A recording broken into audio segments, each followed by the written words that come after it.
나의 왕 나의 하나님 만군의 여호와여, 주의 제단에서 참새도 제 집을 얻고 제비도 새끼들 보금자리를 얻었나이다. 주의 집에 사는 자들은 복이 있나니 그들이 항상 주를 찬송하리이다. 하나님은 영이시니 예배하는 자는 영과 진리로 예배할지니라.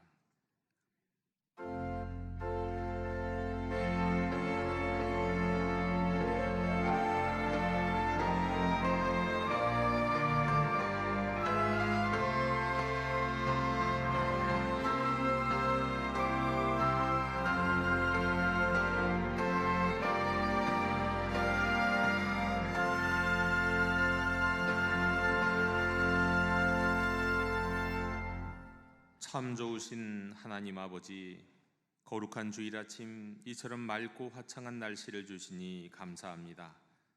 가을 하늘이 맑고 높아지는 것과 같이 저희의 마음도 하나님을 향해 드높아지게 해 주시옵소서.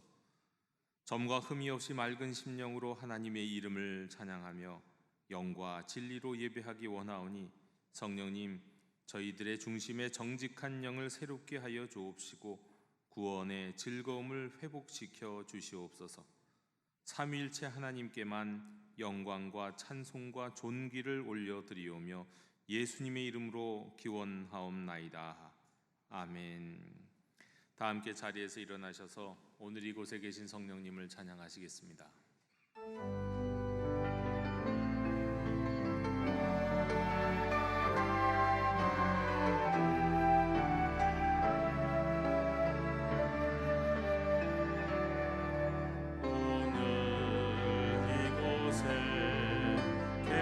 성령님 우리에게 말씀하시고 우릴 가르치소서. 닫힌 우리와 열어주시고 주의 빛으로 밝혀 우릴 인도하소서. 주님보다 앞서지 않고 겸손하게 주님의 말씀 기다리니 주님 손에 우릴 드립니다. 사랑으로 인도하소서.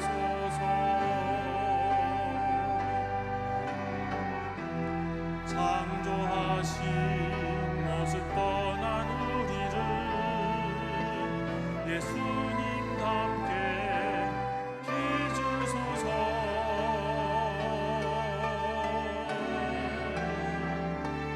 주님보다 앞서지 않고 겸손하게 주님의 말씀 기다리니 주님 손에 우릴 드립니다. 사랑으로 인도하소서. 사랑으로 말씀하소서.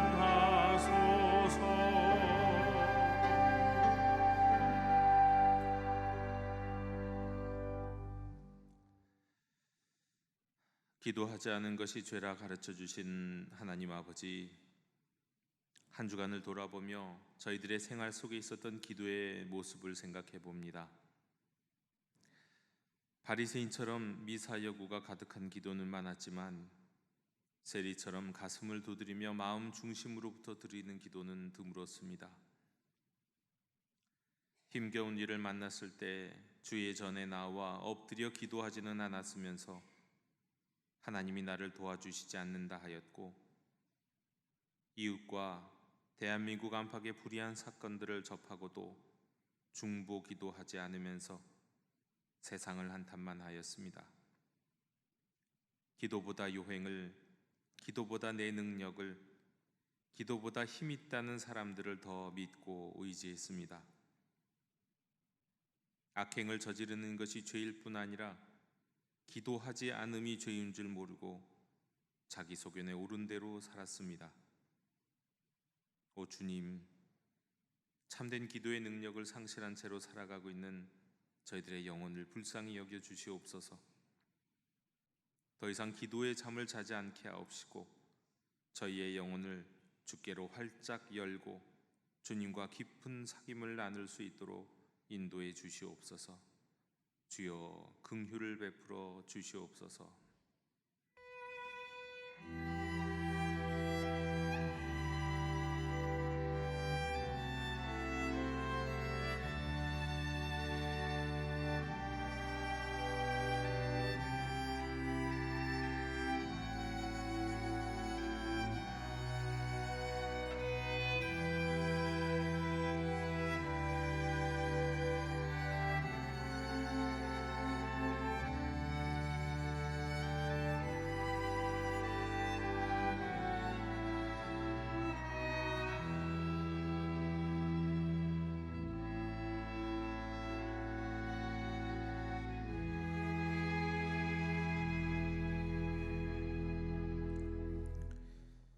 내가 이르기를 내 허물을 여호와께 자복하리라 하고 주께 내 죄를 아뢰고 내 죄악을 숨기지 아니하였더니 곧 주께서 내 죄악을 사하셨나이다.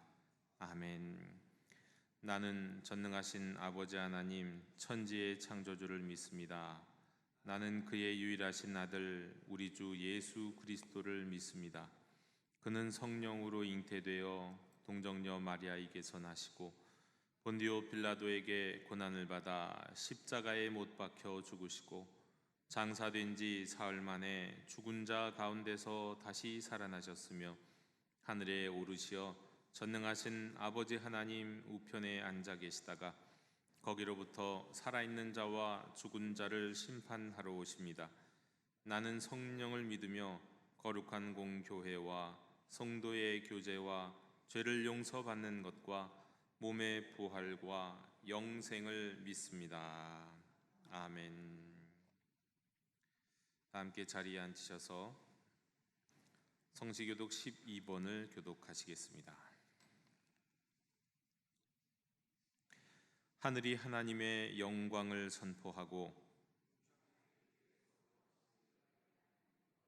날은 날에게 말하고 밤은 밤에게 지식을 전하니 언어도 없고 말씀도 없으며 들리는 소리도 없으나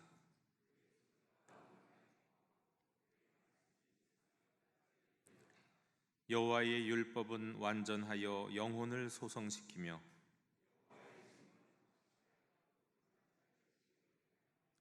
여호와의 교훈은 정직하여 마음을 기쁘게 하고 여호와를 경외하는 도는 정결하여 영원까지 이르고 금 곧 많은 순금보다 더 사모할 것이며 꿀과 송이꿀보다 더 달도다. 아멘.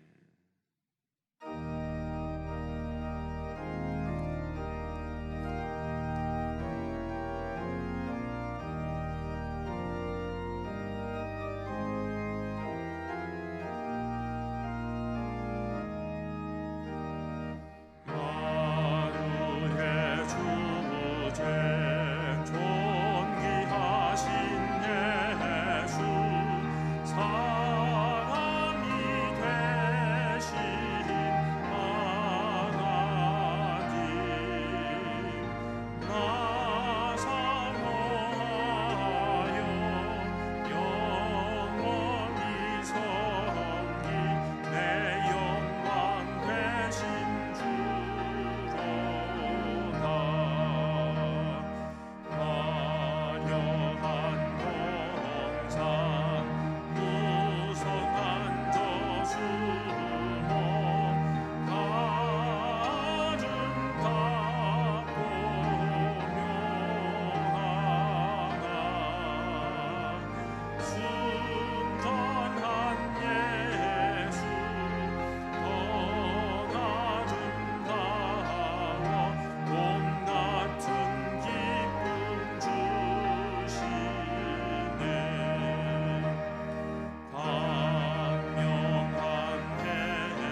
사랑과 은혜가 풍성하신 아버지 하나님, 우리를 지으신 아버지 하나님 은혜에 감사드립니다. 부족하고 어리석지만 하나님의 자녀로 삼아주시고 날마다 인도하시는 아버지, 우리를 부르셔서 이곳 예배당에 모여 기도하고 말씀을 듣는 신앙 공동체가 되게 하여 주신 아버지 하나님 감사합니다. 우리에게 계절의 변화를 주셔서 가을의 풍성함을 주시고 그 변화 가운데 우리를 위하여 예배하시는 하나님의 사랑을 경험하게 하여 주시니 감사드립니다. 지난 주간 영도 공동체의 체육대회로 성도들이 함께 모여 어린 나이부터 어르신까지 모두 한 공동체임을 확인하여 주신 하나님, 모든 진행 가운데 역사하셔서 은혜 안에 경쟁과 협력 그리고 화합하는 행사를 무사히 마치게 하신 하나님 감사합니다. 우리 예배를 회복시키실 아버지 계획을 기대하며 이곳에 모였습니다. 한 마음으로 드리는 이 예배를 성령님 임재하여 주시고 신령과 진정으로 드리는 우리 예배가 하나님을 영원하게 하는 은혜의 시간 되게 하여 주시옵소서. 주님, 나라와 민족을 위해 기도합니다. 무엇보다도 모든 어려움들을 해결을 주님께 간구하는 기도로 간구하는 그런 교회가 되게 하여 주시옵소서. 그러한 나라가 되게 하여 주시옵소서. 우리 안에 나와 다름에 대한 극도의 혐오가 넘치는 시대를 넘어서는 기독교인이 되게 하기를 원합니다. 극단으로 치닫는 우리의 사고를 주장하여 주셔서 서로 이해하고 포용하는 마음을 갖게 하여 주시옵소서. 우리 청년들이 불안한 미래, 세대 간의 갈등, 이러한 것들을 우리 지식과 능력으로 해결하지 않게 하여 주시고 어려운 문제들을 극복하게 하여 주시옵소서. 남과 북의 분단을 대결을 완화시켜 주시고 다시 한 민족으로 협력하는 시대를 준비하는 우리가 되게 하여 주시옵소서. 또한 우리 공동체를 위하여 기도합니다. 우리 성도가 영적 성장을 사모하게 하여 주시고 모두가 말씀대로 살아가는 용기와 실행력을 주시옵소서. 세상에 미혹되지 않고 주님 안에 안정감을 누리는 온전한 믿음의 가정들이 되게 하여 주시옵소서. 교회의 예배와 기도를 회복하는 공동체가 되게 하여 주시옵소서. 봉사하고 섬기는 많은 분들에게 각 직분에 기쁨이 넘치는 교회가 되게 하여 주시옵소서. 교회에 연로하신 어른들에게 건강과 행복을 주시고 병마와 싸우는 환우에게도 속히 일어설 수 있는 치유의 은혜가 넘치게 하여 주시옵소서. 말씀 전하시는 박경원 목사님의 능력을 더하여 주시옵시고 우리에게 귀한 예배의 시간이 되게 하여 주시옵소서. 예배 가운데 말씀 가운데 성령님 임하실 줄 기대하며 예수님의 이름으로 기도합니다. 아멘.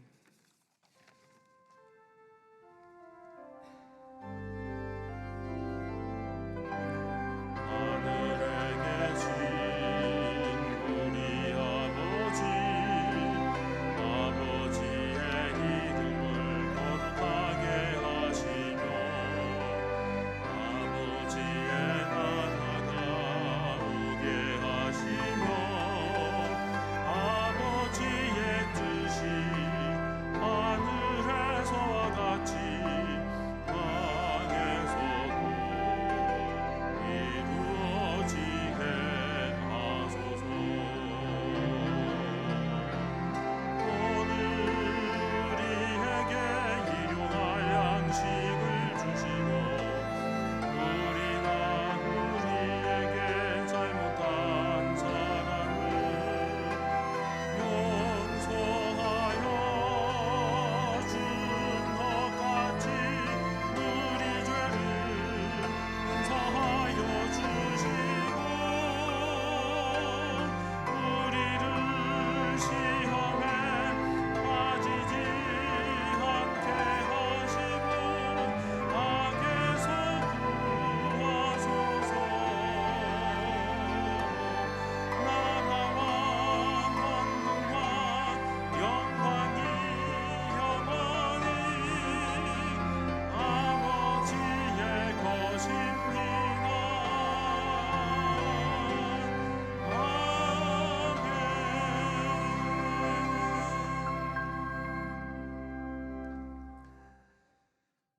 교회 실천을 전해드립니다. 우리 예배하는 공동체 영도교회 오신 모든 분들을 축복하고 환영합니다. 지난 주간에 우리 화요일 전교인 체육대회가 우리 좋은 날씨 또 많은 성도님들의 참여로 아주 풍성한 은혜의 잔치가 됐습니다. 우리 준비해 주신 분들, 진행해 주신 분들, 그리고 협력해 주시고 참여해 주신 분들, 후원해 주신 분들께 진심으로 감사드립니다.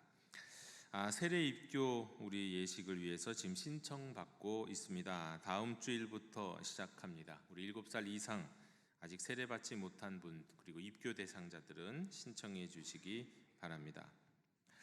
이 시간 더 나은 부모와 관련해서 잠시 영상 광고 시청하시도록 하겠습니다.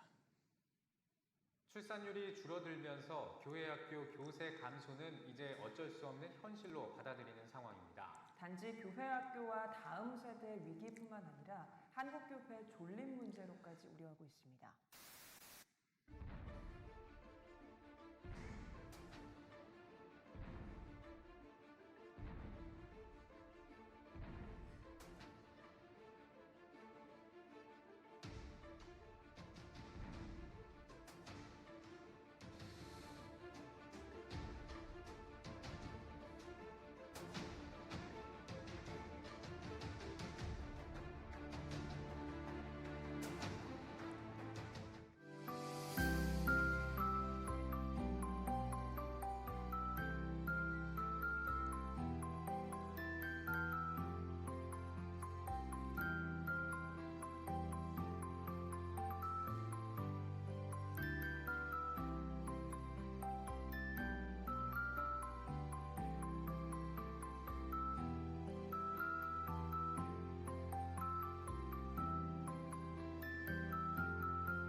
우리 더 나은 부모 일기 교육을 신청받고 있습니다. 우리 소그룹으로 우리가 모여서 함께 나누게 될 텐데요. 이 시간을 위해서는 우리 키즈 케어, 우리 어린이들 돌봄도 같이 운영한다는 거 기억하시면서 우리 조강민 목사님께 신청을 해주시기 바랍니다.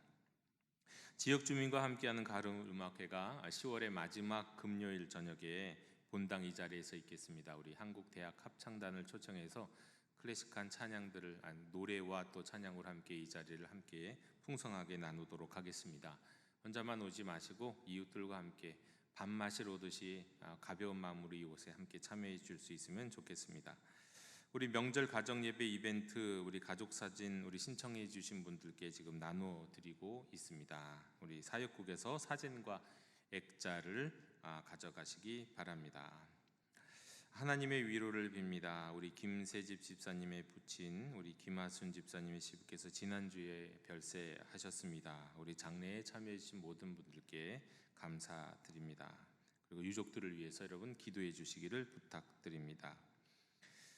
그 외에 우리 모임 및 안내는 주보와 광고를 참고해 주시면 되겠습니다. 이상으로 교회 실천 모두 전해드렸습니다. 이제 다 함께 자리에서 일어나시면서 앞뒤 좌우에 계신 분들과 함께 평화 인사를 나누시겠습니다. 주님의 평화를 빕니다. 주님의 평화를 빕니다. 우리 다 함께 말씀을 위한 찬송을 부릅니다.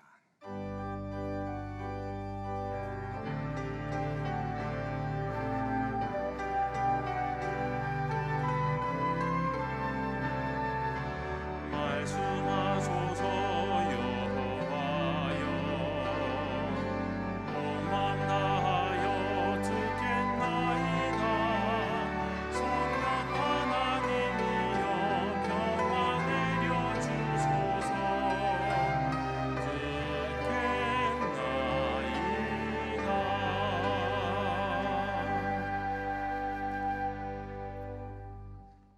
우리에게 주신 하나님의 말씀은 열왕기상 13장 20절로 26절의 말씀입니다. 하나님의 말씀을 경청하십시오. 그들이 상 앞에 앉아 있을 때에 여호와의 말씀이 그 사람을 데려온 선지자에게 임하니 그가 유다에서부터 온 하나님의 사람을 향하여 외쳐 이르되 여호와의 말씀에 내가 여호와의 말씀을 어기며 내 하나님 여호와께서 내게 내리신 명령을 지키지 아니하고 돌아와서 여호와도 너더러 떡도 먹지 말고 물도 마시지 말라 하신 곳에서 떡을 먹고 물을 마셨으니 내 시체가 내 조상들의 묘실에 들어가지 못하리라 하셨느니라 하니라. 그리고 자기가 데리고 온 선지자가 떡을 먹고 물을 마신 후에 그를 위하여 나귀의 안장을 재우니라. 이에 그 사람이 가더니 사자가 길에서 그를 만나 물어 죽이매 그의 시체가 길에 버림받으니 나귀는 그 곁에 서 있고 사자도 그 시체 곁에 서 있더라. 지나가는 사람들이 길에 버린 시체와 그 시체 곁에 선 사자를 보고 그 늙은 선지자가 사는 성읍에 가서 말한지라. 그 사람을 길에서 데리고 돌아간 선지자가 듣고 말하되 이는 여호와의 말씀을 어긴 하나님의 사람이로다. 여호와께서 그에게 하신 말씀과 같이 여호와께서 그를 사자에게 넘기심에 사자가 그를 찢어 죽였도다 하고. 아멘. 자리에 앉으시겠습니다.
아멘. 북이스라엘의 왕이 된 여로보암은 두려웠습니다. 자신의 백성들이 절기 때마다 남유다의 솔로몬 성전에 가서 하나님을 예배하는 것이 말이죠. 왜냐하면 이것은 말하자면 우리가 남북한이 체제 경쟁을 그동안 오래 해오면서 누가 더 우위에 있는지를 보여주었는지 싸웠던 것처럼 다투었던 것처럼 북이스라엘과 남유다 간의 일종의 이 체제 경쟁과 같은 우위의 경쟁에서 그들에게 가장 중요한 이 신앙 차원에서 벌써 지고 들어가게 되는 것이기 때문입니다. 솔로몬의 성전의 그 아름다움을 또 보고 올 북이스라엘 사람들이 또 그 매혹돼 그 아름다움에 매료되어서 우리에게는 왜 또 이런 것이 없는가 뭐 이런 이야기들을 하게 될 것이면 이 북이스라엘의 왕으로서 참 곤란한 일이 계속될 것이기 때문이었습니다. 그래서 이 남유다의 솔로몬 성전에 대항하기 위한 그들만의 제사의 장소 그리고 또 제사장들을 세웁니다. 그러나 이것은 성전을 자신의 탐욕을 위해서 이용하는 아주 나쁜 경우입니다. 성전은 하나님을 모시는 곳이죠. 그리고 하늘에 계신 하늘의 보좌에 계신 그 하나님의 발등상을 모시는 그 지성소 언약궤 지성소가 있어야 그곳이 참 성전이고 하나님의 영광이 임하여서 인증을 받아야 그것이 참 성전인데 그런데 그런 것 상관없이 오직 인간적인 욕망, 욕심 때문에 다른 곳에 성전 아닌 성전을 세우게 된 것입니다. 그렇게 이렇게 대체 장소로 세운 대표적인 곳이 바로 베델이었습니다. 베델. 이 베델이 어떤 곳인지 여러분 기억하시나요? 야곱이 천국으로 가는 하늘에서 이 천국으로 향한 이 사닥다리를 그 환상을 보았던 곳이 바로 이 베델이고 북이스라엘의 이 대표 지파인 에브라임 기업에 속하는 곳이 베델이고 사사기에서 보면은 이스라엘 사람들이 이스라엘 여러 지파들이 베냐민 지파를 말하자면 토벌하기 위해서 이 베델에 올라가서 하나님께 뜻을 묻는 곳이 또 베델이기도 합니다. 그리고 오래지는 않지만 하나님의 언약궤를 모셨던 곳이 베델이기도 하고 남유다의 접경지와 아주 가까운 곳이 베델이었습니다.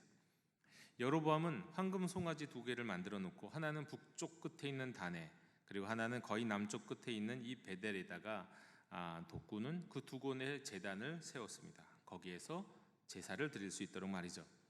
그리고는 레위인이 없으니 레위인 아닌 다른 사람들을 갖고 제사장으로 세웠습니다. 그야말로 하나님을 여호와 신앙을 자기가 이용하고 자기의 탐욕대로 사용하려고 했던 것이죠. 제사장도 아닌 여로보암이 어느 날 이 베델의 제단에서 분향을 했을 때 일어난 일이 있습니다. 그때 남유다에서 하나님의 사람이 예언자라고도 할 수 있고 그저 하나님에 속한 사람, 하나님께 부름받은 사람, 또 하나님께 사로잡힌 사람이라고도 할 수 있는 하나님의 사람이 이 하나님의 말씀을 받아서 베델에 이르러서 거기에서 제사를 드리고 있는 흠양하고 있는 여로보암 앞에 딱 나타나서 그 여로보암을 왕을 향해서 예언을 선포했습니다. 장차 요시아라고 하는 유다 왕이 나타나서 이 베델의 제단에다가 이 제단을 섬기는 제사장을 제물로 바칠 것이다. 그리고 이 예언이 얼마나 확실한지 보여주시기 위해서 이 제단이 무너지고 그 제단에 있는 재가 다 쏟아질 것이다 라고 선포했습니다.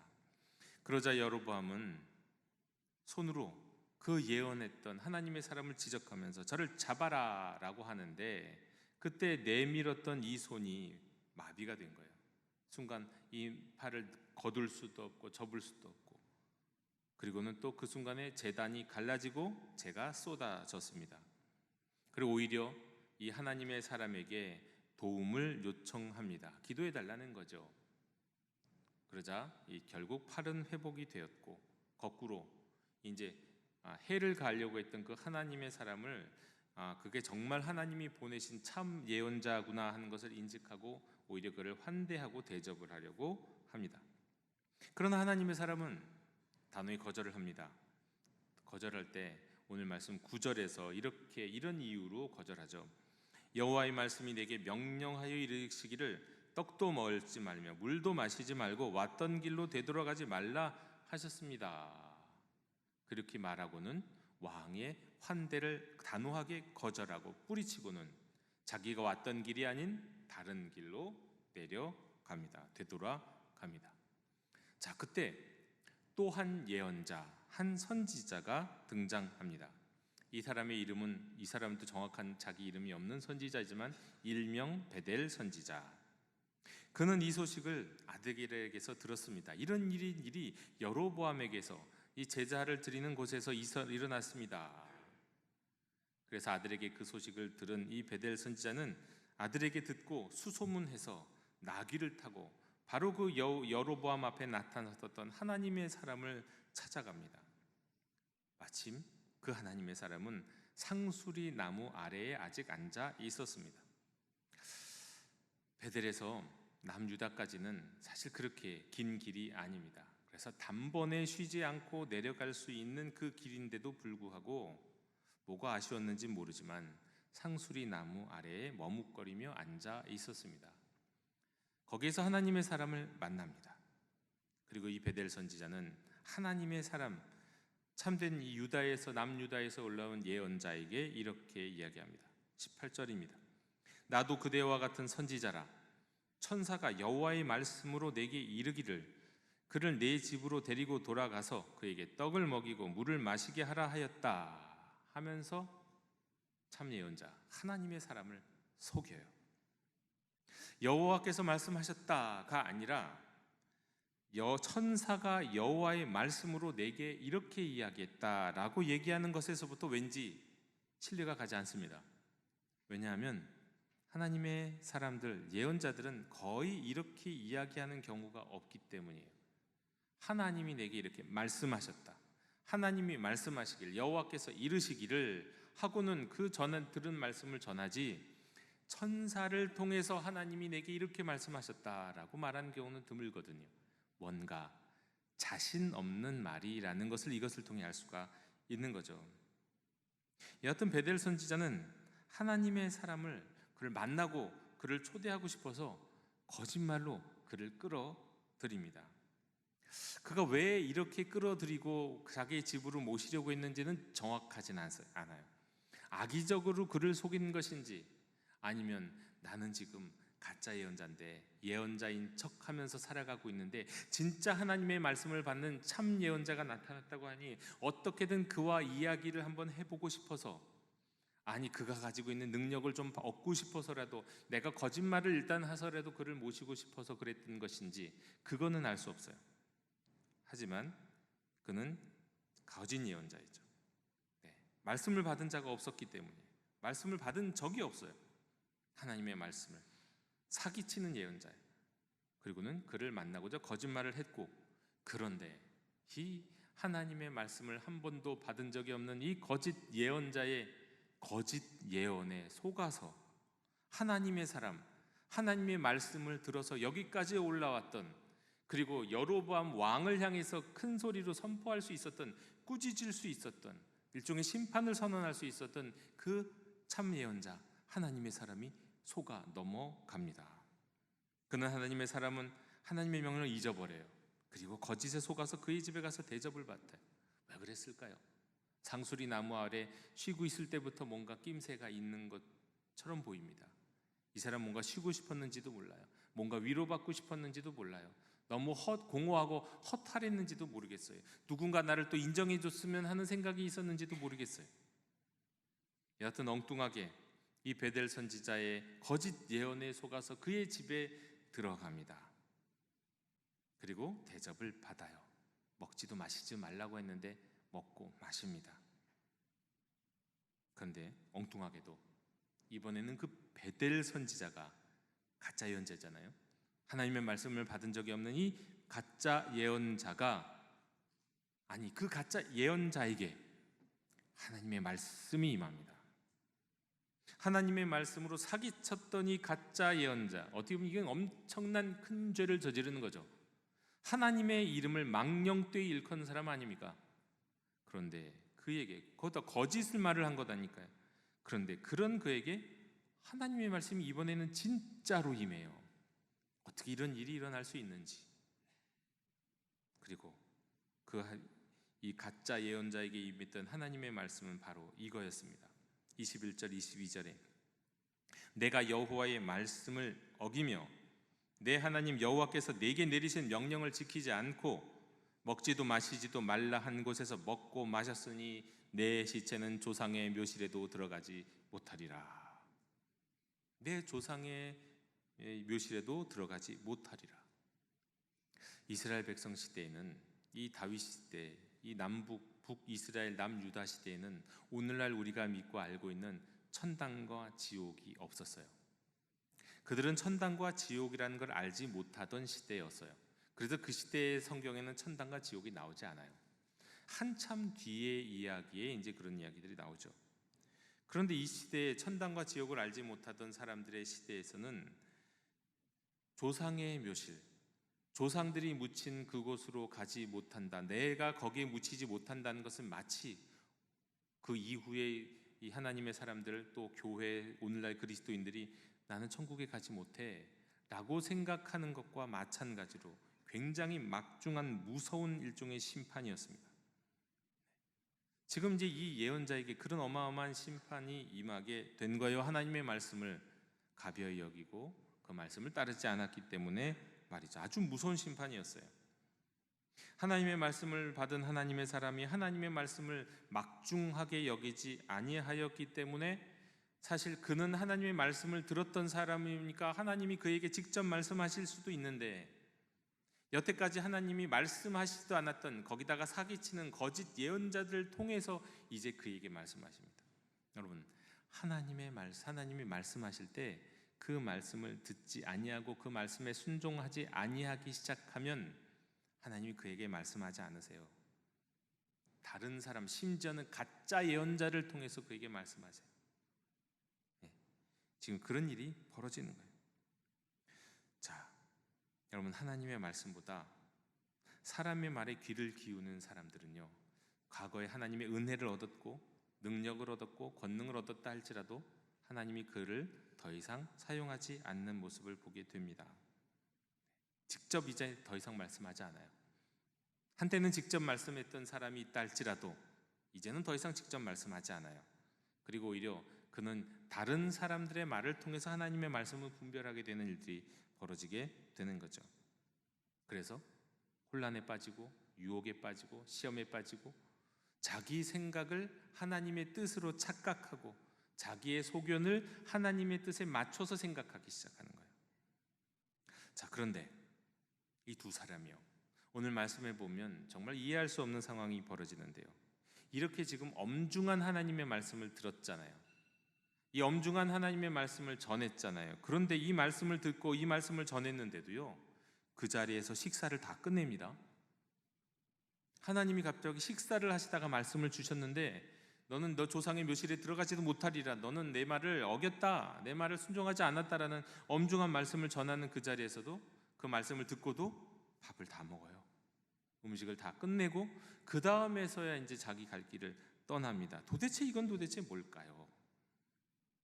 이 거짓 예언자였던 베델 선지자는 자기 입으로 나온 하나님의 말씀을 자기가 자기를 신뢰하지 못해서 그럴 수도 있다고 칩니다. 그런데 하나님의 말씀을 들은 바 있었고 그리고 그 말씀대로 따라가야 했을 이 참 예언자였던 이 하나님의 사람은 자신에 대해서 지금 분명 하나님이 심판의 말씀을 선언하고 있는 것을 알고 있을 텐데도 불구하고 그 말씀, 그 엄중한 심판의 말씀 앞에서 그저 먹던 밥을 다 먹습니다. 이건 도대체 뭘까요? 왜 회개도 하지 않고요? 이건 체념일까요? 아, 하나님이 그렇게 말씀하셨으니 나는 어쩔 수 없이 심판을 받겠구나, 먹던 거나 다 먹자. 사형수가 마지막 음식을 먹는 것처럼 말이죠. 그런 체념이었을까요? 아니면 설마 그런 일이 일어날까 하는 일종의 영적 안일함 때문이었을까요? 분명한 것은 총체적으로 하나님의 말씀을 가벼이 여겼다는 건 분명합니다. 하나님의 말씀을 가벼이 여겼어요. 이 두 사람이 다. 자, 그리고는 예언대로 이 하나님의 사람은 길을 떠나요. 이제 내려가는 거죠. 유다로 내려가는 길에 평소에는 찾아보려고 해도 찾아볼 수 없고 만나고 싶어도 평생 한 번도 맞닥뜨리기 어려운, 찾기도 힘든 사자가 사람들이 많이 다니는 그 길에 나타납니다. 그리고 그를 찾아서 물어서 죽여요. 나귀를 타고 가고 있는 그 사람을 말이죠. 여러분, 나귀를 타고 가고 있는 그 사람을 찾아서 물어 죽입니다. 그냥 만났다고 성경에는 기록되어 있지만 그 원래의 의미는 만났다가 아니라 찾았다는 의미예요. 사자가 그를 찾았어요. 그리고 그를 물어 죽여요. 그리고 보란듯이 그 하나님의 사람을 보란듯이 지키듯이 그 옆에 딱 버티고 있습니다.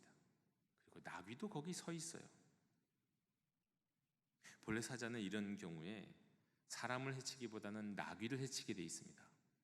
정말 배가 고파서 온 사자라면 그렇죠. 그리고 옆에 나귀가 있을 수가 없죠. 나귀는 도망가야 될 거고 사자는 또 그 사람을 물어 뜯어야 되겠죠. 그런데 물어 뜯지도 않아요. 그냥 해치기만 하고 그냥 그 옆에 서 있습니다.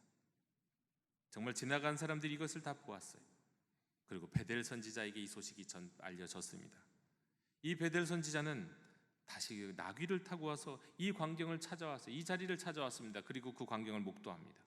그리고는 자신이 직접 시체를 수습해서 자신이 하나님의 사람을 여호와의 말씀에 불순종하게 했구나라는 것을 확실히 알게 돼요. 그리고 자신에게 임했던 그 말씀이 하나님의 말씀이었다는 것을 확실히 깨달아요. 그리고 하나님이 그를 심판하셨다는 것을 깨닫고 여기에는 자기의 잘못이 있다는 것을 알게 되는 거죠. 자기의 거짓 예언 말이죠. 그리고는 슬퍼하면서 그 하나님의 예언자를, 하나님의 사람을 자신의 묘실에 모십니다. 장사합니다. 그리고 나중에는 자신의 자녀들에게 유언을 해요. 나도 죽으면 같은 묘실에 묻어달라.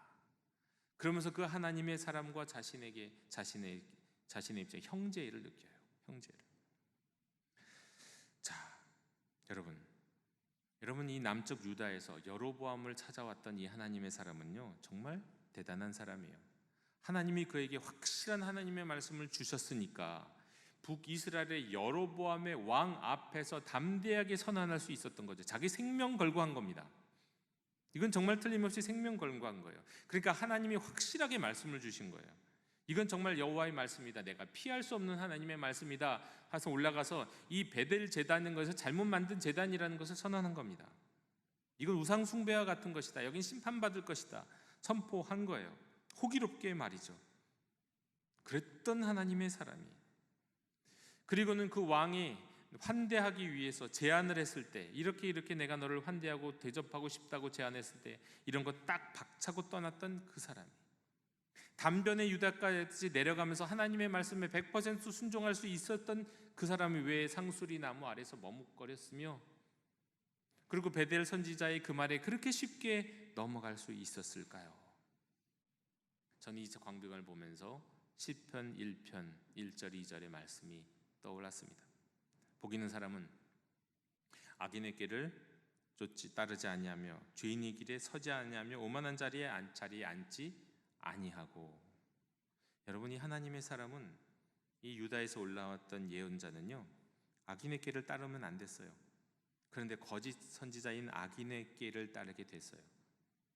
또 죄인의 길에 서 있었으면 안 됐어요. 그 유다의 이 베델에서 내려가는 그 길 자체가 죄인의 길과 같은 곳이었기 때문에 머뭇거리지 말고 당장 먹지도 마시지 말고 내려와라 하나님이 말씀하셨는데 그 죄인의 길에 서 있었어요. 상수리 나무 안에 서 있었던 거예요. 서면 안 되는데요. 오만한 자의 자리에 앉지 아니하고 베델 선지자의 집에 들어가서 자리에 앉았으면 안 되는 겁니다. 근데 그 자리에 앉았어요. 하나님의 사람이, 하나님의 말씀을 받은 사람이 말이죠. 오직 여호와의 율법을 즐거워하며 그 율법을 주야로 묵상하는 사람이 복 있는 사람이라고 했는데, 그에게 있어서 지금 하나님의 말씀은 사라져 버렸어요. 날아가 버렸어요. 주의 말씀을 즐거워하고 주의 말씀을 기억하고 그 말씀을 따라야 되는데, 하나님의 말씀은 따르지 않고 거짓 예언자의 꾀에, 악인의 꾀에 속고 서 있었고 오만한 자의 자리에 앉아버린 거죠. 네.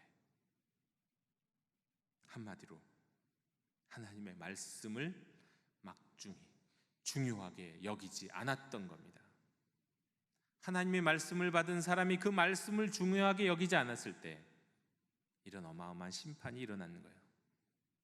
여러분, 여기서 이 하나님의 사람은 도대체 누구일까요? 여러분, 이 하나님의 사람을 누구를 보라고, 누구 들으라고 도대체 이 하나님의 사람에 대한 이야기를 성경이 기록하고 있을까요? 그냥 한 에피소드 아니에요. 이것은 누구 들으라고 하시는 말씀이에요. 일단 첫 번째로 이 하나님의 사람은 하나님의 말씀을 받은 이스라엘 백성을 말하는 거예요. 이스라엘 백성들은 하나님의 말씀을 받은 민족이에요. 신의 산에서 하나님의 말씀을 받았고 예언자들을 통해서, 선지자를 통해서 하나님의 말씀을 계속해서 듣는 사람이었어요. 그런데 그 하나님의 말씀을 받은 자들이 하나님의 말씀을 중요하게 생각하지 않아요. 하나님의 말씀보다 다른 악인들의 꾀를 따르고 죄인의 길에 서 있고 오만한 자리에 앉는 거예요. 말씀을 중요하게 여기지 않다 보니까 어떤 일이 벌어집니까? 하나님의 사람들이, 하나님의 자녀들이, 하나님의 백성들이 심판을 받게 된 것이 결국 이스라엘 백성들이 멸망하고 나중에는 바벨론의 포로로 끌려가게 되는 상황, 예루살렘이 멸망하고 온 우주 다 그냥 세상으로 흩어지게 되는 상황이 벌어지게 되는 거죠. 이스라엘 백성이 하나님의 말씀을 받은 사람, 하나님의 사람들이었어요. 그러나 이스라엘 백성뿐만이 아닙니다. 오늘날 교회도, 오늘날 우리 그리스도인들도 하나님의 말씀을 받은 사람들이에요. 예수 그리스도는 참된 하나님의 말씀입니다. 그 예수 그리스도를 믿는 우리들이잖아요. 예수 그리스도께서 우리에게 주신 하나님의 말씀을, 성경이라고 하는 하나님의 말씀을 받고 믿고 따르는 사람들이잖아요. 우리는 하나님의 말씀 받은 사람들이에요. 분명히 이 말씀은 우리에게 주신 말씀이고 우리는 이 말씀을 받은 사람이고 이 말씀을 따르는 사람이에요. 그런데 우리는 이 말씀을 경히, 가벼이 여겨요. 하나님께서 하신 말씀을 너무너무 대수롭지 않게 생각한다는 거예요. 막중하게 여기지 않는다는 거예요. 여기서 말하는 이 하나님의 사람, 심판받은 하나님의 사람은 다른 사람들이 아닙니다. 이스라엘 백성이고 교회고 오늘날 그리스도인들 들으라고 주시는 말씀인 겁니다. 여러분, 이 가운데 우리에게 주시는 영적인 메시지가 참으로 맞지만 그 중에서 몇 가지만 또 나누길 원합니다. 여러분, 저는 이 말씀을 읽으면서 참 이해되지 않았던 것이 무엇이었냐면, 아니 어떻게 식사 자리에서 거짓 예언자에게 하나님의 말씀이 임하는가요? 하나님의 말씀은 여러분, 믿음의 사람들, 믿음이 좋은 사람들, 막 그냥 뜨거운 사람들, 성령 충만한 사람들, 하나님 앞에 온전히 헌신한 사람들에게만 하나님의 말씀이 임해야 되는 것 아닌가요? 상식적으로? 그런데 이 사기꾼한테 지금 하나님의 말씀이 임해요. 말하자면 이거 이단 같은 사람한테 하나님의 말씀이 순간적으로 임한 겁니다. 왜 그럴까요? 이걸 통해서 알 수 있는 건 뭐냐면요, 하나님의 말씀은 누구에게 임했느냐? 거룩한 사람, 깨끗한 사람, 쓸만한 사람, 능력 있는 사람에게 임하는 게 아니라는 겁니다. 오직 하나님의 말씀은 자유로운 하나님의 말씀이에요. 하나님의 말씀은 권위가 있고 능력 있는 말씀이에요. 그 말씀이 믿음의 깊이가 있는 사람에게 임할 수도 있고 사기꾼 같은 거짓말을 하는 사람에게도 임할 수 있어요. 그건 중요하지 않아요. 하나님의 말씀의 능력이 중요한 거죠. 능력 있는 하나님의 말씀이, 여러분, 이 남유다에서 올라왔던 이 예언자에게 임했을 때는 왕 앞에서도 당당했고 그 왕 앞에서도 능력과 권능을 발휘하는 하나님의 말씀 받은 사람으로 그를 만들었잖아요. 하지만 거짓 선지자도 사로잡는 것이 하나님의 말씀이에요. 믿지 않는 사람도 하나님의 말씀이 믿지 않는 사람도 사로잡을 때가 있다는 거예요. 그리고 그들을 통해서도 오히려 하나님의 말씀을 받고 말씀을 순종해야 하는 사람들을 가르칠 수 있다는 거예요. 모든 것은 하나님의 말씀의 능력이 있는 것이지 사람에게 있는 것이 아니라는 것을 우리에게 가르쳐주고 계십니다. 그리고 오늘 말씀을 통해서 또 분명히 깨닫게 되는 것이 뭐냐면, 등산보다 하산이 어렵구나 하는 거예요. 등산보다 하산이 위험하구나. 우리가 상식적으로 아는 것은, 우리가 산을 올 때, 등산할 때는 자기 체중의 2배에서 3배 정도가 무릎의 하중으로 가해집니다. 그런데 하산을 할 때는 자기 체중에서 5배에서 7배까지 무릎에 이 하중에 가해져요. 그렇기 때문에 하산할 때 다치기가 쉽죠. 그리고 등산할 때는 목표의식이 뚜렷해요. 내가 저 산을 오르리라. 그래서 좌우를 많이 보지 않아요. 집중해서 올라가죠. 하산할 때는요, 이런저런 생각들이 많아요. 그리고 나는 마치 모든 걸 다 이룬 사람같이 생각하죠. 그래서 주의력이 흩어져요. 집중력이 흩어져요. 그래서 많이 다쳐요. 딴 생각하다가 말이죠. 하산할 때는 그래서 위험한 겁니다. 영화 히말라야라는 것을 혹시 보신 적 있나요? 히말라야라는 영화. 황정민 씨가 주인공인, 그리고 실제로 있었던 실제 사건을 기반으로 한 히말라야라는 거 보면 에베레스트 산에 수많은 사람들이 올라갑니다. 그래서 지난 한 50년 아니 반백년 동안 에베레스트 산 정상을 올라가기 위해서 올라가다가 죽은 사람이 한 1000명 정도 된답니다. 근데 그 1000명 중에서 200명의 시체는 지금도 그 등산로 주변에 있대요. 오르는 그 길. 그런데 죽은 사람들이 거기서 미라화되고 거기서 옷을 입고 있는, 그런데도 그들을 끌어내오지 못해요. 왜? 너무너무 거기에서는 자기 자신의 몸도 지탱하기 어려운 상황에서 이미 죽은 사람들은 무게도 막 그냥 100kg 이상도 되고 막 그런다는 거예요. 얼음이 막 녹아 있기 때문에 말이죠. 그래서 대부분의 경우에는 그 죽은 사람들을 시신을 수습하기에 올라가도 오히려 또 그들이 큰 일을 당하는 경우도 있고 제대로 수습하지도 못해요. 그리고 내려오는 일들이 있다고 합니다. 그런데 많은 경우 에베레스트에서도 올라가다가 조난을 당하는 경우도 있지만 내려오다가 조난당하는 경우들이 참 많다고요. 내려오는 것이 그만큼 위험하다는 거예요. 이 하나님의 사람은 하나님이 주시는 권능과 은혜와 능력을 받으면서 영적인 절정에 이를 때까지는 어떻게 보면 비교적 쉬웠어요. 쉽진 않죠. 그러나 비교적 쉬웠어요. 그러나 그 하나님의 은혜를 경험하고 하나님의 말씀의 권능을 경험한 다음에 더더욱 그 말씀의 은혜를 경험한 사람이라면 말씀을 더 소중히 여겨야 되는데 어느 순간 영적인 집중력이 약해지면서 말씀을 가벼이 여기기 시작해요. 그래서 등산할 때는 일어나지 않았던 일들이 하산할 때 일어나게 되는 거죠.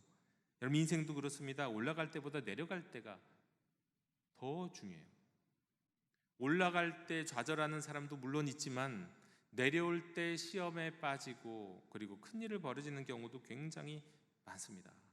등산보다 위험한 하산.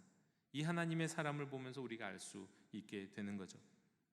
또 먼저 된 자가 나중 되는 놀라운 역사도 보게 됩니다. 이 가짜 예언자요, 베델 선지자, 이거 분명히 사기꾼이잖아요.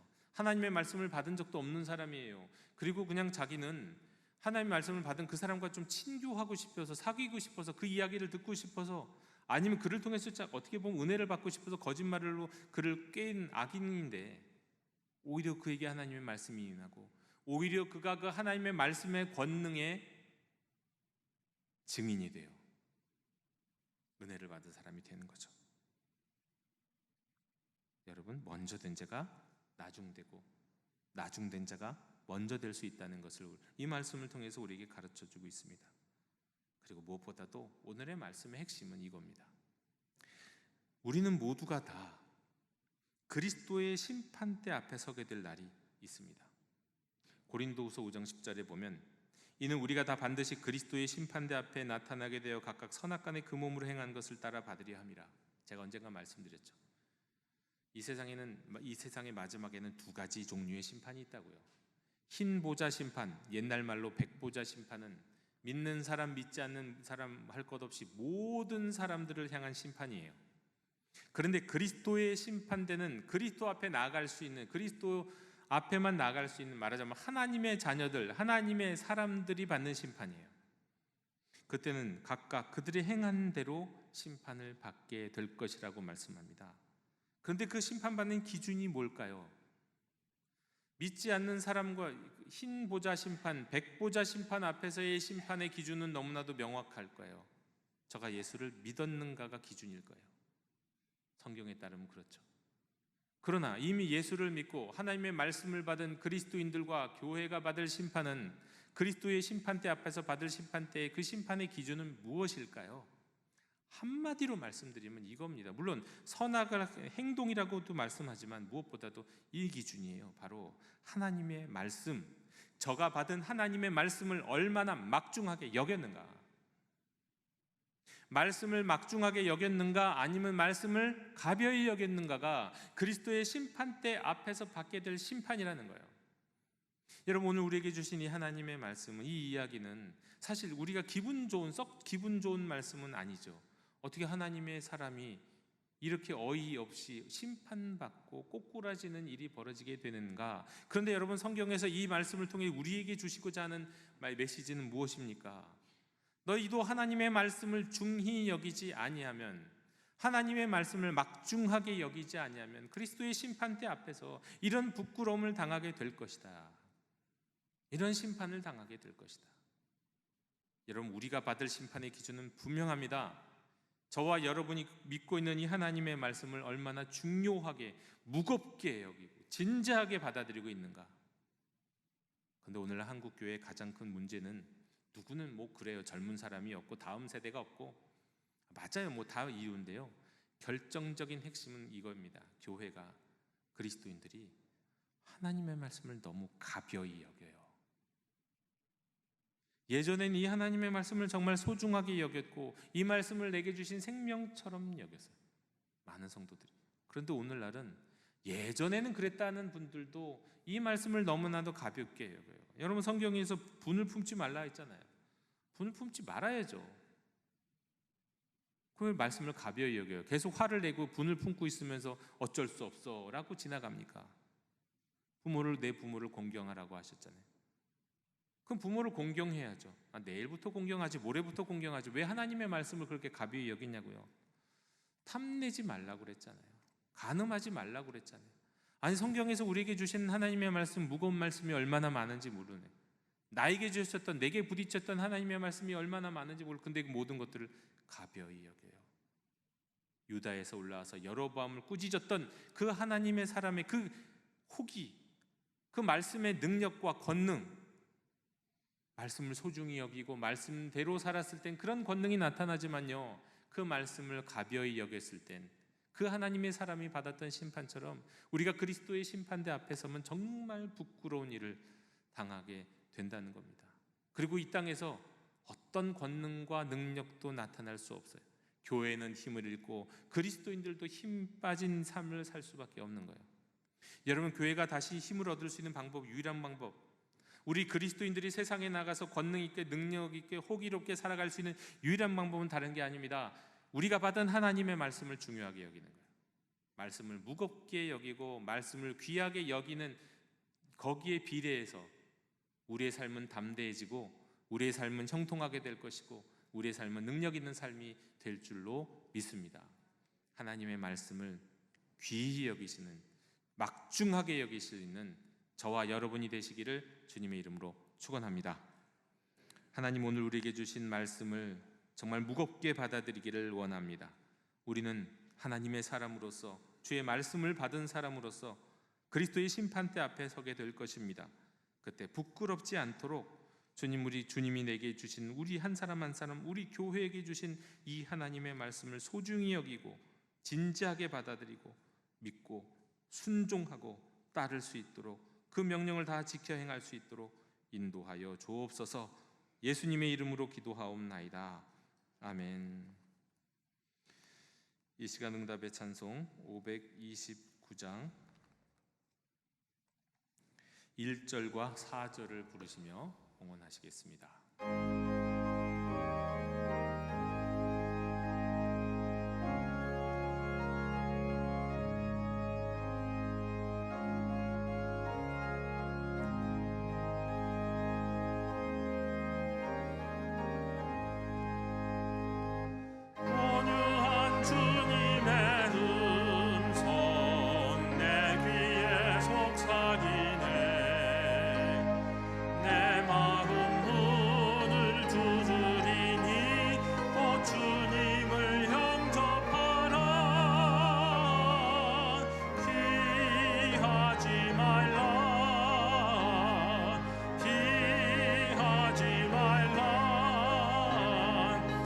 우리가 곁길 높이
오늘도 귀한 말씀 먹이시어 우리 영혼의 소원을 만족케 하시고 윤택케 하시니 감사드립니다.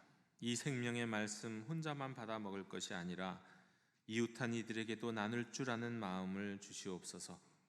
한 주간의 삶을 통해 하나님 백성의 기쁨을 누리게 하신 하나님 아버지께 이 시간 구별하여 준비한 예물을 드립니다.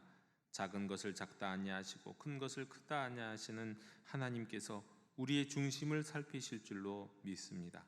구원받은 은총에 감사하여 저희들의 정성과 헌신을 드리오니 하늘문을 여시고 받아 주시옵소서. 우리에게 허락하신 모든 것이 주님의 것이오나 그 중에 작은 것 바칩니다. 이 모여진 예물들이 주의 사업을 위해 쓰여지는 곳곳마다 하나님의 영광 나타나게 해 주시옵소서. 드리는 손길들 기억해 주옵시고 그 손길과 그 가정이 생명 있고 풍성하게 해 주옵소서. 감사드리며 예수 그리스도 이름으로 봉헌기도 드리옵나이다. 아멘.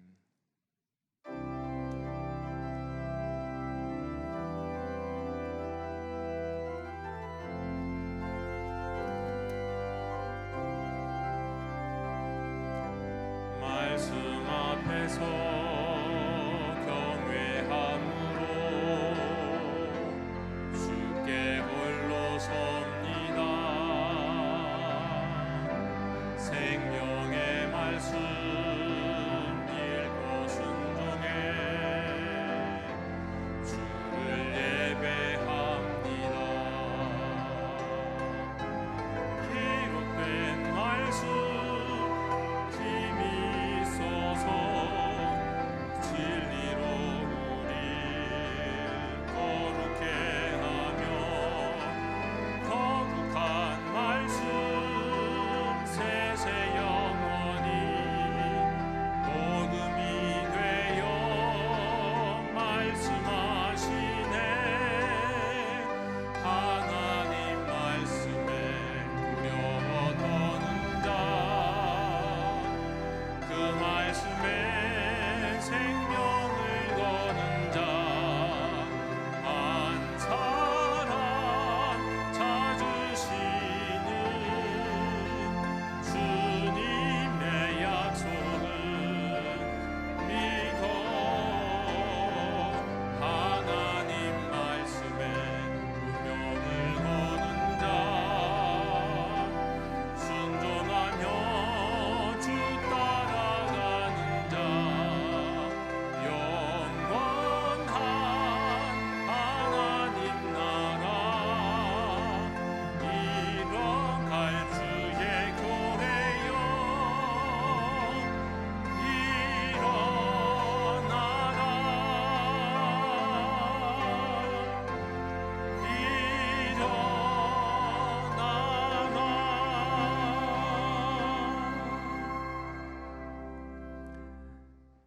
지금은 우리 주 예수 그리스도의 은혜와 하나님 아버지의 크신 사랑과 성령님의 사귐이 우리를 자유케 하시는 말씀, 막중한 하나님의 말씀을 쫓아 살기로 다짐하는 그리스도의 심판대 앞에 설 것을 기대하고 꿈꾸고 그리고 기다리는 모든 하나님의 사람들 머리 위에 지금부터 영원토록 함께 계시기를 간절히 축원하옵나이다.